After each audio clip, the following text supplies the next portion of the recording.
నమస్కారం, truth news కి స్వాగతం. హెడ్లైన్ చూద్దాం.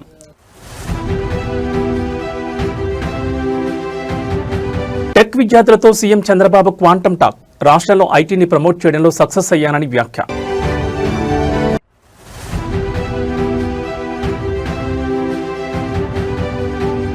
ఫోన్ ట్యాపింగ్ కేసులో కీలక మలుపు. కేసీఆర్తో పాటు హరీష్ రావుకు నోటీసులు ఇవ్వనున్న సిట్.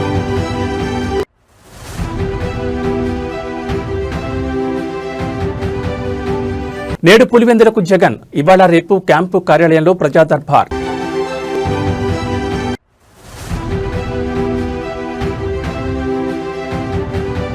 మరోసారి బాంబు బెదిరింపు కలకలం. శంషాబాద్ ఎయిర్పోర్ట్లో హై అలర్ట్. ఇక డీటెయిల్స్ చూస్తే విద్యార్థుల్లో నైపుణ్యాభివృద్ధికి ఏపీ ప్రభుత్వం శ్రీకారం చుట్టింది. క్యూబిట్ వైసర్ సంస్థలతో కలిసి క్వాంటమ్ ప్రోగ్రాం నిర్వహిస్తోంది. ఈ కార్యక్రమానికి ఇప్పటికే 50,000 మంది విద్యార్థులు రిజిస్టర్ చేసుకున్నారు. రిజిస్ట్రేషన్లలో 51% పైగా మహిళా టెక్ విద్యార్థులు ఉండడం గమనార్హం. ఈ సందర్భంగా ఈరోజు ముఖ్యమంత్రి చంద్రబాబు టెక్ విద్యార్థులతో క్వాంటమ్ టాక్ నిర్వహించారు. క్వాంటమ్ టెక్నాలజీ ప్రాధాన్యతపై ప్రధానంగా చర్చించారు. సీఎం చంద్రబాబు మాట్లాడుతూ ఐటీని ప్రమోట్ చేయడంలో తాను సక్సెస్ అయినట్లు తెలిపారు. 1998లో మైక్రోసాఫ్ట్ను హైదరాబాద్కు రప్పించాం.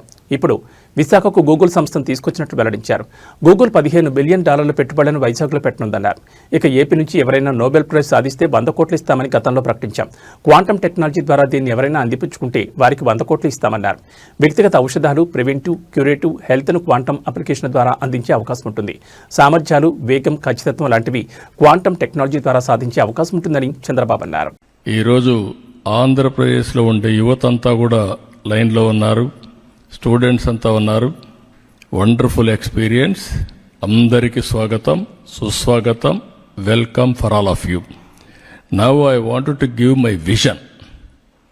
25 years back or 30 years back, I have given my vision for IT. Today I am given for my vision for quantum computing and deep technologies. If you see here, we are all talking Silicon Valley. Anybody will have any new ideas, will go to Silicon Valley. That is a matured mechanism for mentoring, venture capital and launching the company. That is how everybody is going to Silicon Valley for launching and also their future. Now I am talking Quantum Valley. This is where Silicon Valley to Quantum Valley. Now anybody wanted to launch any knowledge companies or any technologies, they have to come to Amaravati. It is going to happen. That is how we are going to build in future. ఈ నెల 24న ఆంధ్రప్రదేశ్ మంత్రివర్గ సమావేశం జరగాల్సిన విషయం తెలిసిందే. అయితే ఈ సమావేశాన్ని అధికారులు వాయిదా వేశారు.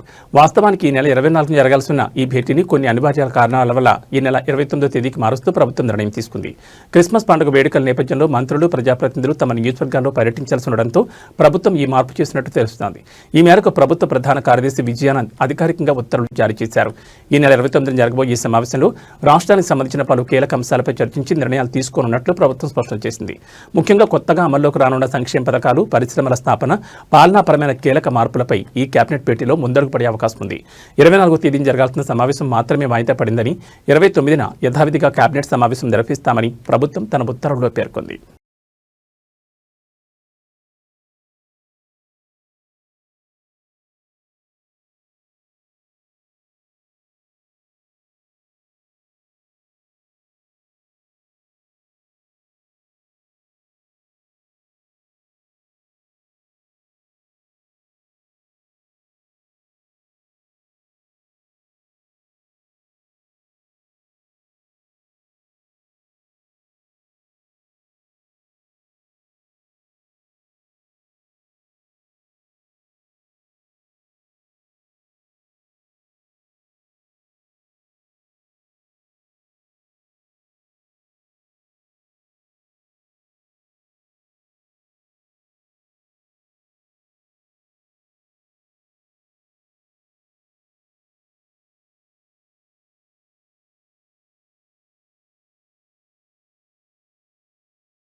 హైదరాబాద్ నగరంలోని రాజీవ్ గాంధీ అంతర్జాతీయ విమానాశ్రయానికి మరోసారి బాంబు బెదిరింపు ఈమెయిల్ వచ్చింది. ఫేక్ బాంబు బెదిరింపు మెయిల్స్పై పోలీసులు సీరియస్ అవుతున్నారు.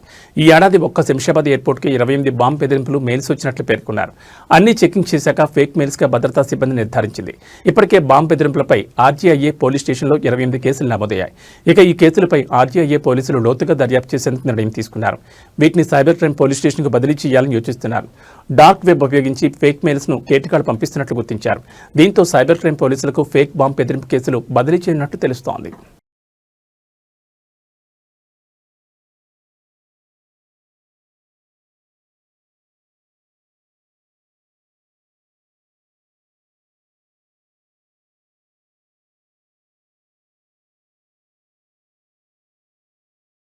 ఫోన్ ట్యాపింగ్ కేసులో కీలక పరిణామం చోటు చేసుకుంది. ఈ వ్యవహారంలో మాజీ ముఖ్యమంత్రి కేసీఆర్కు నోటీసులు జారీ చేయాలని ప్రత్యేక దర్యాప్తు బృందం నిర్ణయం తీసుకున్నట్లు సమాచారం. కేసీఆర్తో పాటు మాజీ మంత్రి హరీష్ రావు కూడా నోటీసులు ఇవ్వడానికి అధికారులు సిద్ధమవుతున్నట్టు తెలుస్తోంది. ఫోన్ ట్యాపింగ్ ఎవరి కోసం జరిగింది, ఎవరి ఆదేశాల మేరకు జరిగింది అనే అంశాలపై సిట్ ప్రధానంగా దృష్టి పెట్టింది. ఈ అంశాలపై స్పష్టతకు వచ్చిన సిట్ తదుపరి చర్యలకు ముందడుగు వేస్తోంది. ఇక ఈ కేసులో కీలక నిందితుడిగా ఉన్న ప్రభాకర్ రావు తన వాంగ్మూలాల్లో పదే మాజీ డీజీపీ మహేందర్ రెడ్డి, అనిల్ కుమార్ పేర్లు ప్రస్తావించడంతో ఇప్పటికే మాజీ డీజీపీ మహేందర్ రెడ్డి స్టేట్మెంట్ను రికార్డ్ చేసింది. అయితే అసెంబ్లీ సమావేశాలు ముగిసిన అనంతరం ఫోన్ ట్యాపింగ్ కేసులో మరింత కీలక పరిణామాలు చోటు చేసుకునే అవకాశం ఉంది. ఈ నేపథ్యంలో రాజకీయ నాయకులకు నోటీసులు జారీ చేసేందుకు సిట్ పూర్తి స్థాయిలో రెడీ అవుతున్నట్టు తెలుస్తోంది.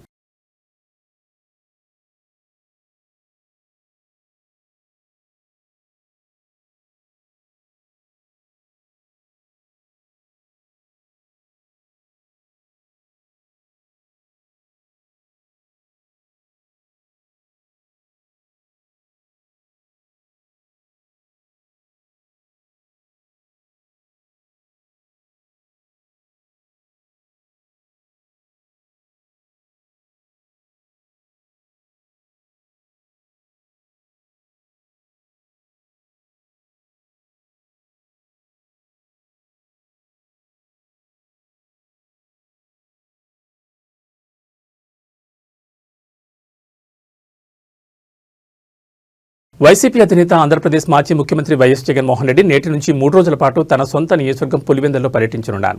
ఈ రోజు సాయంత్రం బెంగళూరు నుండి హెలికాప్టర్ ద్వారా బయలుదేరి పులివెందులు చేరుకుంటారు. అనంతరం అక్కడ వైసీపీ క్యాంపు కార్యాలయంలో ప్రజాదర్బార్ నిర్వహిస్తారు. రాత్రికి అక్కడ నివాసంలో బస చేస్తారు. రేపు ఉదయం 10:30 గంటలకు పులివెందుల నుంచి ఇడుపులపైకి చేరుకుని ప్రార్థనా మందిరంలో జరిగే క్రిస్మస్ ప్రత్యేక ప్రార్థనలో పాల్గొంటారు. ఆ తర్వాత మధ్యాహ్నం 1 గంటకు ఇడుపులపై నుంచి బయలుదేరి పులివెందులకు చేరుకుని భాకరాపురం క్యాంపు కార్యాలయంలో జగన్ ప్రజాదర్బార్ నిర్వహిస్తారు.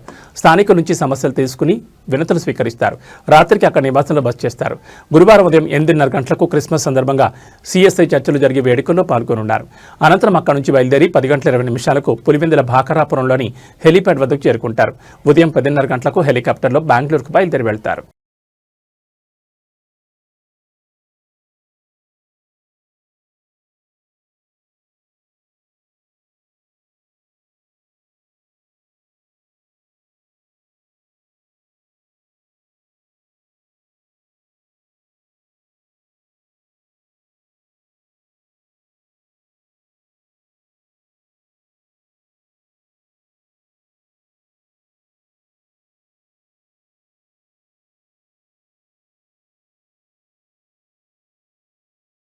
జయశంకర్ భూపాలపల్లి జిల్లా మహదేవ్పూర్ మండలంలోని అడవి సోమనపల్లి వద్ద పేల్చివేయబడ్డ చెక్ డ్యాంను water man of India Magsaysay award రహిత రాజేంద్ర సింగ్ పరిశీలించారు.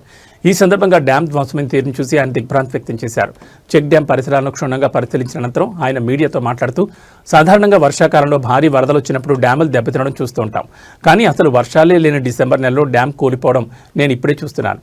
ఇది ప్రకృతి వైపరీత్యం కాదు, ఇది ముమ్మాటికి మ్యాన్ మేడ్ డిజాస్టర్ అని ఆయన పేర్కొన్నారు. డ్యాంను పరిశీలిస్తే దాన్ని కావాలని జెల్టన్ స్టిక్స్ అమర్చి పేల్చివేసినట్లు స్పష్టమవుతోందని ఆయన ఆరోపించారు. ఒక నీటి వనరుని ఈ విధంగా ధ్వంసం చేయడం అత్యంత దారుణమని ఆవేదన వ్యక్తం చేశారు. నీటి కోసం ప్రపంచవ్యాప్తంగా పోరాటాలు జరుగుతుంటే ఉన్న వనరులను ఇలా స్వార్థ ప్రయోజనాల కోసం నాశనం చేయడం పర్యావరణానికి పెద్ద ముప్పని హెచ్చరించారు.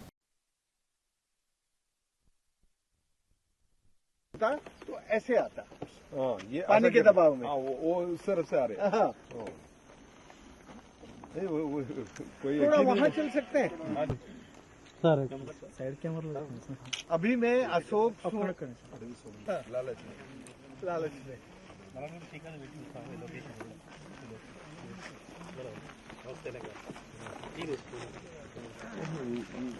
पानी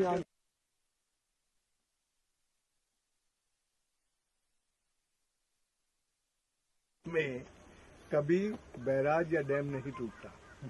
उसको टूटता है तो मानसून सीजन में जब रेन्स आती हैं, फ्लड आता है, फोर्स आता है, तब टूटता है। दिसंबर का महीना पानी को, हाँ, वो भी टूट के इधर आना, वो अभी इधर गया रिवर्स तो वो उधर थोड़ा इधर यहाँ से देखो लास्ट में वो भी थोड़ा हाँ, टूट गया टिल्ट हो रहा है ना, इधर में ही मैं उसी की बात कर रहा हूँ। वो टिल्ट हुआ है तो जब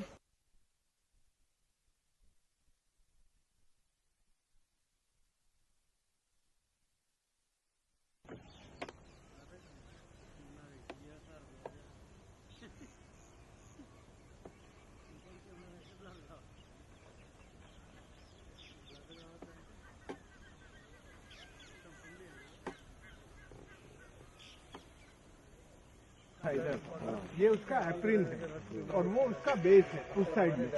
तो जब यदि वो नेचुरल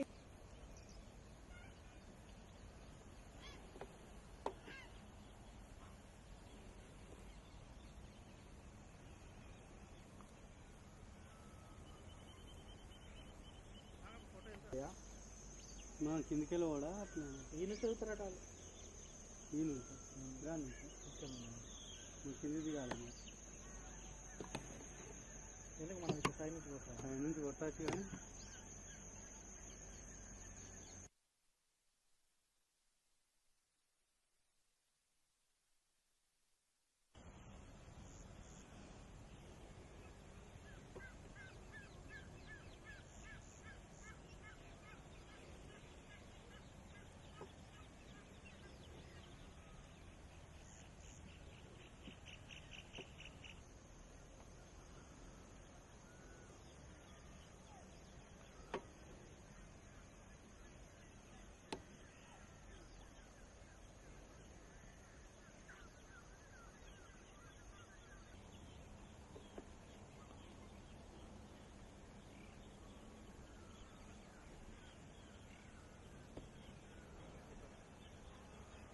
ये कब टूटा? ये पहले टूटने का एक 1.5 घंटे के आसपास में निकला करके जॉलेटिन भर के उसको तोड़ देते हैं फोर्सफुली। हाँ, उसको कहते हैं मैन मेड डिजास्टर। उधर तरफ ऐसा है ये वाला हाँ उधर तरफ है हाँ, उधर गया ना ऐसे। हाँ ऐसा पूरा देखो कितने गिरा है उधर तरफ ये फ्लो तो इधर आ रहे हैं ना उधर तरफ हाँ इधर राउगर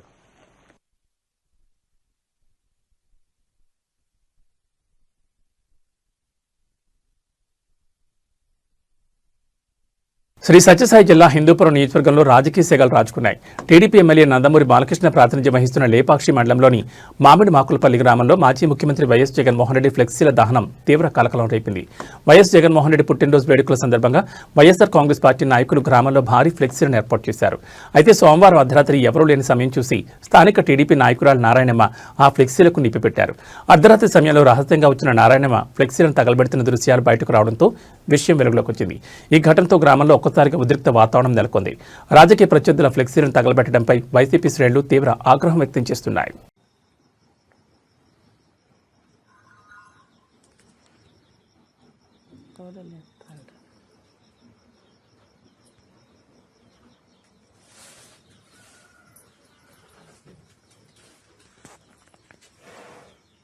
అమ్మయ్యకు చిన్నమంటారు కాలు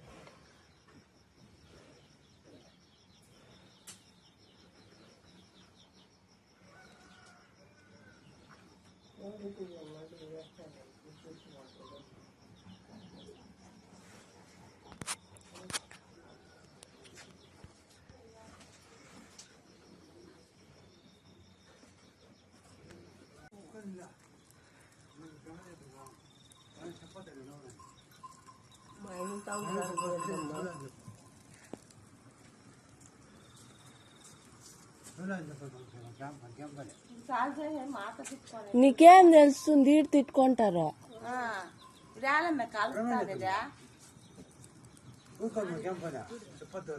ఊరికే తిట్టుకొని మాట అనుకుంటారు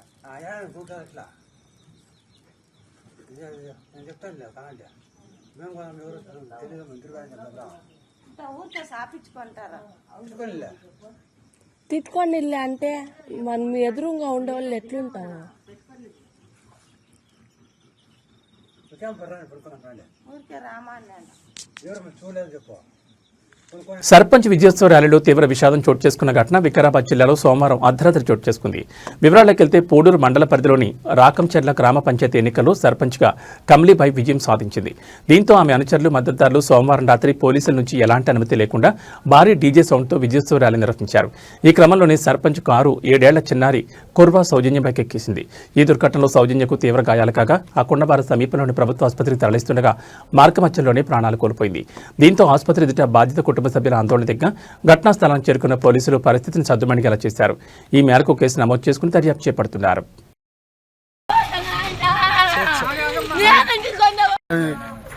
కొత్తగా రాగం జిల్లా గ్రామ పంచాయతీ ఏర్పాటైంది. అక్కడ సర్పంచ్ గెలిచిర్రు. వాళ్ళు చాలా ర్యాలీ తీసిర్రు. ఆ ర్యాలీ తీసి ఆ పిల్లలు ఎవరు చూడకుండా అహంకారంతో పిల్లలను చంపేసిర్రు. వేగంగా పిల్లలను బండ్లు ఇచ్చి లైసెన్స్ లేని పిల్లలకు లేని పిల్లలకు బండ్లు ఇచ్చి ఇచ్చేసారు. అహంకారంతో ఇచ్చేసారు. దానివల్ల ఒక పాప చచ్చిపోయింది. మొన్ననే వాళ్ళ దిక్కెళ్ళి ఒకడు వాళ్ళ కాకనే సొంత కాకనే మంది ఆపి చంపేసారు అని. 5 సంవత్సరాల 5-6 సంవత్సరాల పిల్ల. ఆ పిల్ల ఇక్కడ వస్తున్నది, రోడ్ క్రాస్ అవుతున్నది, ఆ పిల్లల్ని యాక్సిడెంట్ అయింది. మేము చెప్పాడు వద్దు, ర్యాలీ వద్దు, అంతా వద్దు, జర మెల్లగా చేయండి అంటే వాళ్ళు అహంకారం. అది ముందర పోయింది మైసమ్మ దాటి పోయింది. అడుగు నా బిడ్డ ఇంటికి ఊరికొచ్చింది సారు. ఊరికొస్తాడు ఎవడే మా కారు ఉన్నాడు ఉంటే స్పీడ్గా పోయిండాడు. మెల్లగా పోయింటే టైర్ కింద వాడు ఏం కాకుండా తగ్గుతుండే, నా బిడ్డ బతుకుతుండే. సర్పంచ్దే అంట తాత. పిల్లని 2 టైర్లు గద్దేసుకపోయినట్టు వేసుకపోయా తాత. వేసుకపోయిందాడే మిట్టు అని ఉరికినా. ఊరికి టల్లకల్లా ఆనిట్లే పడ్డది. పడిందా చెయ్యి ఇట్లా పెట్టినా, రక్తం ఆగలేదు అంతా. నేను ఈయన ఎక్కడ పోయినా అని అడుగుతున్నా. అప్పుడు ఏమైనా వేసుకొని పోయినంటే ఇక వీడికి వచ్చే వరకు మంచిగా ఉంది అన్నారు. హింసలోకి పోతే డాక్టర్ అమ్మకి పోతే చెవులకి వెళ్ళి గుప్పలు వస్తుంది సారు. ఆ పిల్లని చూసిన వైట్ ఫ్రాక్ వేసుకుంది, ఆమె కనబడతలే సారు. రెడ్ కలర్ అయిపోయింది. చెవులకి వెళ్ళి 2 చెవులకి వెళ్ళి గుప్పెడు వస్తుంది. అమ్మా స్టేషన్ గన్పూర్ నియోజకవర్గ వ్యాప్తంగా రాజకీయ వాతావరణం ఒక్కసారిగా వేడెక్కింది. బీఆర్ఎస్ వర్కింగ్ ప్రెసిడెంట్ కేటీఆర్పై ఎమ్మెల్యే కడియం శ్రీహరి చేసిన అనుచిత వ్యాఖ్యలకు నిరసనగా బీఆర్ఎస్ శ్రేణులు నిరసనలతో హోరెత్తించాయి. నియోజకవర్గంలోని అన్ని మండల కేంద్రాల్లో బీఆర్ఎస్ నాయకులు, కార్యకర్తలు భారీ సంఖ్యలో రోడ్లపైకి వచ్చి కడియం శ్రీహరి తీరుపై మండిపడ్డారు. కడియం శ్రీహరికి వ్యతిరేకంగా నినాదాలు చేస్తూ ఆయన దిష్టిబొమ్మను ఎక్కడికక్కడ దహనం చేశారు. బీఆర్ఎస్ పార్టీ బీఫాంపై గెలిచి అదే పార్టీ అగ్రనేతలపై విమర్శలు చేయడం సిగ్గుచేటని నాయకులు ఆగ్రహం వ్యక్తం చేశారు. ఈ సందర్భంగా నిరసనకారులు మాట్లాడుతూ కడియం శ్రీహరికి రాజకీయ భిక్ష పెట్టిన పార్టీని, నాయకత్వాన్ని విమర్శించే నైతిక హక్కు లేదు. తక్షణమే ఆయన తన ఎమ్మెల్యే పదవికి రాజీనామా చేయాలి. రాజీనామా చేసిన తర్వాతే విమర్శలు చేయాలని డిమాండ్ చేశారు.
నమస్కారం సార్ గారు.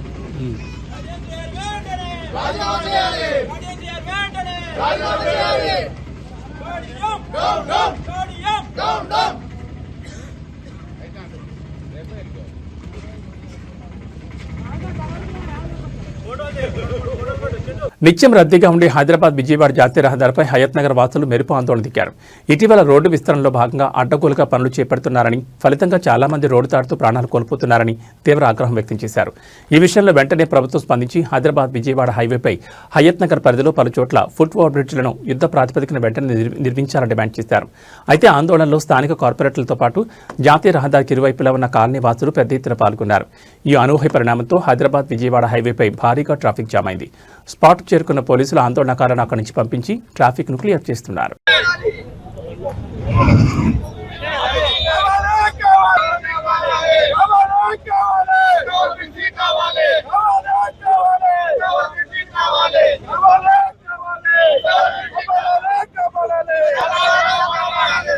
ప్రముఖ ఆధ్యాత్మిక పుణ్యక్షేత్రంలో యాదగిరిగుట్టలో ఉద్రిక్త వాతావరణం నెలకొంది. నూతనంగా ఎన్నికైన సర్పంచులకు ఆత్మీయ సన్మాన సభ నిర్వహించేందుకు ఇవాళ కాంగ్రెస్ నేతలు అక్కడ అన్ని ఏర్పాట్లు చేశారు. ఈ కార్యక్రమానికి మంత్రులు కోమటిరెడ్డి వెంకటరెడ్డి, పొన్నం ప్రభాకర్, అడ్లూరు లక్ష్మణ్ హాజరు కానున్నారు. అయితే సన్మాన సభ సందర్భంగా ఆలయ వైకుంఠ ద్వారం వద్ద కాంగ్రెస్ నాయకులు ఫ్లెక్సీలు, బ్యానర్లు ఏర్పాటు చేశారు. ఇక్కడే అసలు పంచాయతీ మొదలైంది. ఆలయ ఆవరణలో రాజకీయ ఫ్లెక్సీలు పెట్టడానికి నిషేధం ఉన్నప్పటికీ ఇలా అడ్డగోలుగా ఫ్లెక్సీలు పెట్టడం ఏంటని బీఆర్ఎస్ నేతలు తీవ్ర అభ్యంతరం వ్యక్తం చేశారు. అనంతరం ఆగ్రహంతో రగిలిపోయిన బీఆర్ఎస్ ముఖ్య నేతలు, కార్యకర్తలు కలిసి కాంగ్రెస్ ఫ్లెక్సీలను చించేశారు. ఈ ఘటనతో ఇరుపక్షాల నేతలు, కార్యకర్తలు బాహాబాకి దిగారు. పరిస్థితి ఉద్రిక్తంగా మారడంతో అప్రమత్తమైన పోలీసులు బీఆర్ఎస్ నాయకులను అదుపులోకి తీసుకుని సమీప పోలీస్ స్టేషన్కు తరలించారు. ఆలయ పవిత్రతను కాపాడాల్సిన అవసరాన్ని గుర్తు చేస్తూ రాజకీయ కార్యక్రమాలను ఆలయ ప్రాంగణంలో నిర్వహించడం పట్ల బీఆర్ఎస్ నేతలు, ఆలయానికి వచ్చిన భక్తులు తీవ్ర ఆగ్రహం వ్యక్తం చేస్తున్నారు. ఈ ఘటనపై ఇరు పార్టీల నేతల నుంచి ప్రకటన వెలువడలేదు. ప్రస్తుతం స్పాట్లో పోలీసులు పరిస్థితిని నియంత్రణలోకి తీసుకొచ్చారు.